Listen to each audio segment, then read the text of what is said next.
If folktales are to be believed, the devil seems to have quite the interest in music. Whether it's the satanic imagery that's ever pervasive in metal, or the legendary fiddle duel in The Devil Went Down to Georgia, it would appear that the Prince of Darkness likes a good tune as much as you and I. But there's one tale of the devil in music that captivates like no other, and it's one that's been told for centuries. The Deal with the Devil.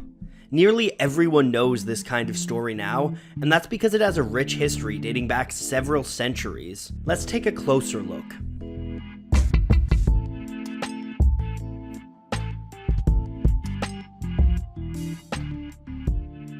Deals with the devil have appeared in Western mythology for a long time, but they really first started catching on in the late 1500s thanks to a man named Johann Faust. Faust was a German alchemist and magician who was alleged to have made a pact with the demon Mephistopheles in return for his soul.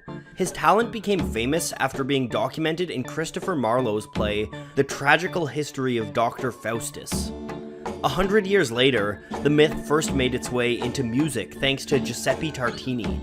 In 1713, the devil appeared to Tartini in a dream, and Tartini made a pact for his soul. In the dream, he gave the devil a violin, and the devil performed the most beautiful sonata he had ever heard. Immediately upon waking up, Tartini tried to write down what he heard and created the Violin Sonata in G, better known as the Devil's Trill Sonata. Despite the success of this piece, Tartini wrote that his effort was so inferior to what I had heard that if I could have subsisted on other means, I would have broken my violin and abandoned music forever. It would seem that the devil's interest in violin didn't wane, as rumors of another violinist cohorting with the devil came about a century later. Niccolò Paganini is considered by some to be the greatest violin virtuoso ever to have lived. He started music at the age of 5 on the mandolin, was composing by the age of 7, and performing live at 12. And he was such a virtuoso that the public began to surmise that his talents must have come from dark dealings. On top of his skills, Paganini had a pale, lanky look, with long fingers and flaming eyes. The legends of his performances are something else to behold.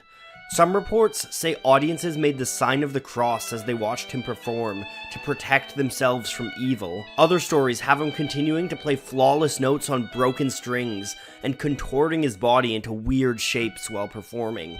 One fan even left a Vienna concert claiming he had seen the devil aiding Paganini. At the age of 54, Paganini died, and one of the last things he did before he died was send away a priest who had come to perform last rites.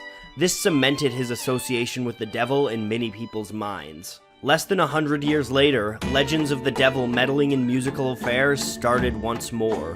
In the 1920s and 30s, a pair of blues musicians in the Mississippi Delta are alleged to have run-ins with the devil. First came Tommy Johnson, a guitar virtuoso known for his eerie yodeling. Johnson's brother Liddell spread the legend of Tommy's Faustian bargain. One night, the story goes, Tommy Johnson went to the crossroads just before midnight and played guitar until a big black man came up to him, took his guitar, and tuned it. After that, Tommy Johnson could play the guitar like no man alive.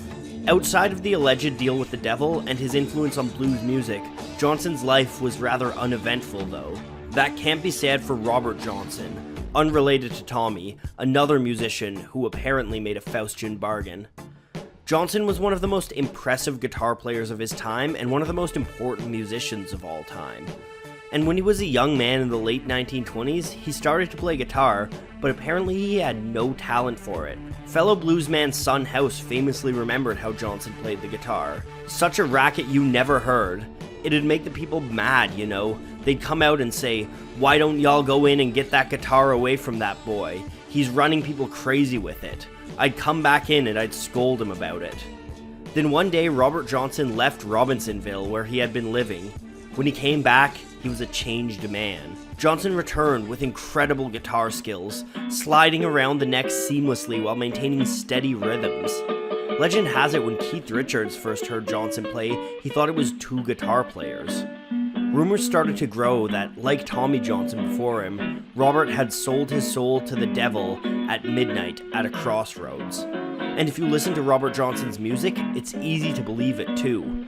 Atop his virtuoso play, Johnson's lyrics have a haunting desperation to them, and he even sings of his relationship with the devil. Hellhound on My Trail is a masterful song that takes the trope of the rambling bluesman and puts a new spin on it. The reason Johnson is a traveling, wandering vagabond is because he's got hellhounds following him.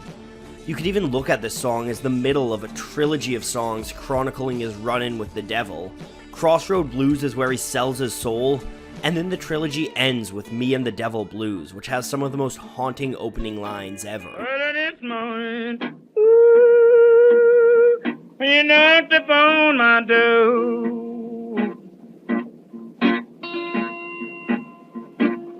and I said, hello, Satan, I believe it's time to go. On August 16th, 1938, the devil came for Robert Johnson's soul. Johnson was poisoned by a jealous husband and died at just 27 years old. Since Robert Johnson, the devil has continued his relationship with music, but no Faustian bargains like that of Paganini or Robert Johnson have been struck, at least not that we know of. Though it's been nearly a century since Johnson, so maybe it's time for the devil to dip his toes back into the music game.